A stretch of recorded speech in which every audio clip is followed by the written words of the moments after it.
kasi yung Maya kayo speech at flood control investigation. So, same question, Director. Naintindihan ko, yun yung pinaniwalaan nyo. May kausap siya, no joke, no joke. Pero ang question ko, paano yung proseso nyo or anong naging thinking nyo na etong papapatay yung presidente, pinaniniwalaan ko, pero etong siya ang papatayin, hindi ko paniniwalaan, at etong graft and corruption, hindi ko rin paniniwalaan. What's the process there?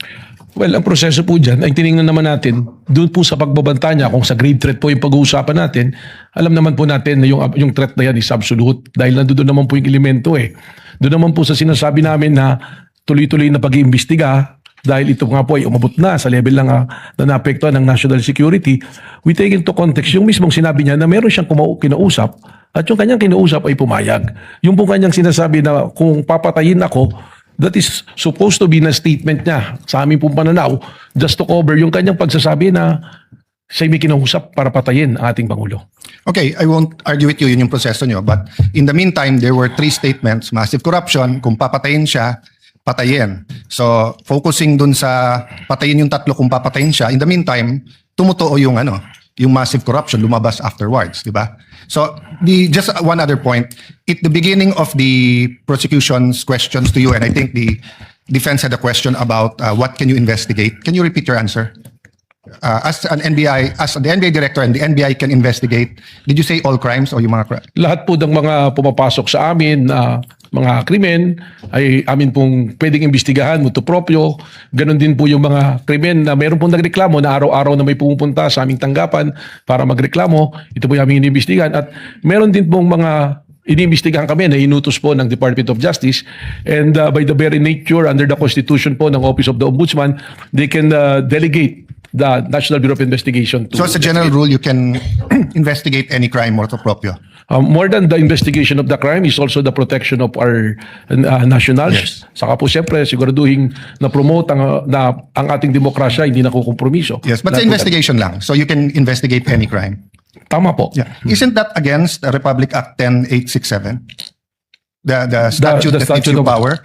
The act reorganizing and modernizing the National Bureau of Investigation. Sabi dito sa inyong Section 4, the NBI shall have the following powers and functions. Undertake and investigate the detection of crimes and offenses enumerated under Section 5. Section 5, may enumeration, human trafficking cases in all airports, extrajudicial, extralegal killings committed by state security forces against media practitioners' activities, killings of justices and judges, violation of 100175, otherwise known Cyber Crime Act, Prevention Act, cases against Interagency Graft Coordinating Council and violations of the Anti-Dummy Law. Tapos, cases involving threats, security assaults against persons of the President, Vice President, Senate President, Speaker of the House, Chief Justices. Walang congressman, senators, unlike judges lahat. Transnational crimes pursuant to existing international agreements, identification of dead victims in case of mass fatalities, incidents caused by natural disaster, and violation of commercial, economic, financial, white-collar crimes na kadyan yung law. So, exclusive yung enumeration. Then, provided, however, if that the President or Secretary of Justice may direct the NBI to undertake investigation of any crime when public interest so requires. So, hindi ba limited ang pwede niyong imbestigahan except that ang DOJ at President ang pwede mag-atas? That's my last question. Yes. Kindly wind up. Well, Witness may answer. Yes. Yung pong ating listahan na yan, tama po, nandiyan dyan. Subalit, hindi naman po sinasabi na nalilimita dyan ang aming pong pag-iimbestiga. Sapagkat malinaw po ang mandato ng NBI that we are the primary investigating body. Yun lamang nga po, merong mga kaso, kung ito po ay bumagsak na sa jurisdiction halimbawa ng PNP na kanilang iniimbestigahan, we can still help and coordinate at the same way na kung kami po ay nag-iimbestiga at ang PNP, pwede rin pong tumulong Well, po sa amin. Director, if that's your interpretation, that goes against what they taught us in law school, na pag exclusive yung enumeration, you cannot add. And at the end of the enumeration of Section 5, nakalagay nga dito, however, the President and the Secretary of Justice may direct you to undertake investigations of any crime. Why do they have to say any crime if you can do it any crime, if you can investigate any crime after all? It seems that you're expanding your jurisdiction by yourself. Well, we'll be doing po yan sapagkat we have also our primary role to make sure that law and order is being promoted through the NBI din po. Senator Cayetano can avail of the second round later or tomorrow, since I believe Attorney Matibag, Director Matibag, forgive me, will still be here for the continuation of cross. Senator Judge Rafi Tulfo thereafter. Senator Judge Pangilinan. Senator Judge Rafi Tulfo, you have I believe, one question, right? Actually, 2 questions, Your Honor. You may proceed, sir. You have 2 minutes, actually. Ako, na-stress na ako kanina. 5 minuto ako. Minamadali. But anyway, going back to Ronald Mas, what was the justification of the NBI back then when Mr. Ronald Mas was arrested without warrant? Well, they consider po that the threat is live and alam nyo nga po, yung sinasabi na lahat po ng threat ay hindi po, ito po yung sinuseryoso. So may nag-order na arestuin si Ronald I Mas? don't have that recollection. Hindi ko po alam. But the arrest was made by the regional office po of Region 1 po. So would you admit now na illegal yung ginawa ng NBI noon na pag-aresto kay Ronald Mas na walang warrant? Well, si Ronald Mas po was released precisely the reason why meron pong lapses po dun po May sa lapses. procedure. Okay. Would you also consider na the fact na merong ginawang pagbabanta si Baste Duterte na similar dito kay Ronald Mas na dapat umaksyon din yung NBI tulad ng pag-aksyon nila sa isang guro?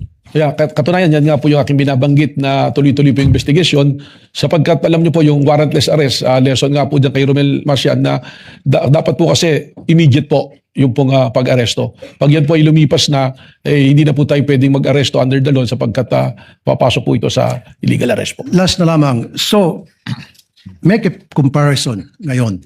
Bakit yung isang guro na nagbanta kay dati Pangulong Duterte agad inaresto at bakit itong isang vice president na nagbanta kay Pangulong Bongbong Marcos hindi inaresto ng NBI?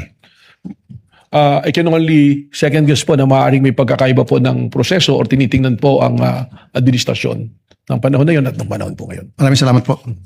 Thank you, Senator Judge Rafi Tulfo. Senator Judge Pangilinan is recognized. You may proceed with your intervention, sir. You have 2 minutes. Thank you, Mr. Presiding Officer. Magandang gabi, Ginoong Direktor. Kanina tinatanong sa inyo yung usapin ng trust rating. Na mas mataas yung trust rating ng Vice President kaysa sa Presidente. Bilang abogado, tinanong sa iyo ito kanina, may kinalaman ba ang approval sa trust? Kung mas mataas ang trust rating, ibig sabihin wala ng betrayal of the public trust. Well, wala po. Sapagkat sabi ko nga, sa akin pong pananaw, sa akin din pong kaunting eksperyensya bilang isang political advisor din po, yung ating pong mga survey is only a snapshot ng mga pwedeng nangyayari. Alam naman po natin, ang tinatanong dyan, ilan lang o magpipili ng lugar kung saan po gagawin yung survey.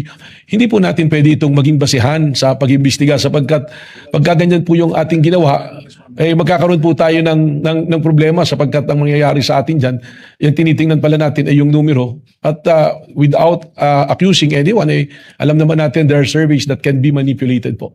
No, but having said that, kaya ako lang tinanong yun kasi baka yung mga nakikinig nating mga kababayan ay malito dahil hindi ba tamang sabihin na iba yung trust rating, iba yung betrayal of the public trust. Tama po. Tama? Yung trust rating po ay base sa numero dahil sa survey. Yung betrayal of public trust, malinaw naman po yan na nakasaad sa konstitusyon na ito ay isang basihan ng impeachment. At saan po pumapasok ang betrayal of public trust?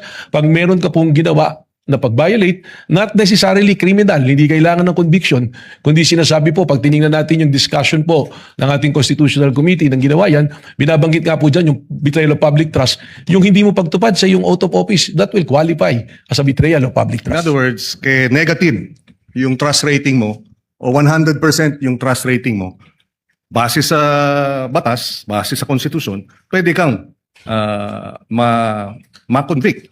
Whether negative or positive trust rating, pwede ka pa rin ma-convict o ma-acquit. Depende sa ebidensya sa usapin ng betrayal of the public trust. Tama po. Wala pong kinalaman ang survey on the trust rating kundi kung ano po ang ebidensya na ipinasok po sa ating pong impeachment court. Maraming salamat.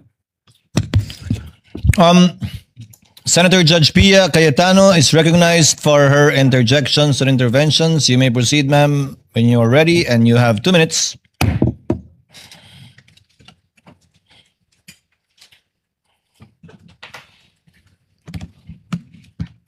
For the prosecution.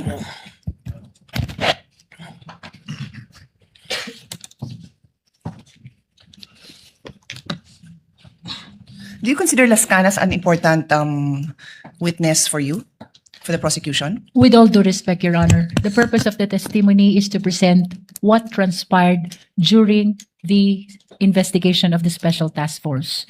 As to whether or not what probative value it holds, it is not part actually of the decision of the prosecution, as what we are intending to do here is to present only what happened during the investigation of the NBI, Your Honor.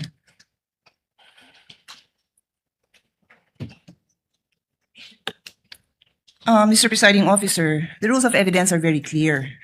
You either present a witness who provides your testimony, or you present a document. And in terms of documents, Rule 132, Rule 1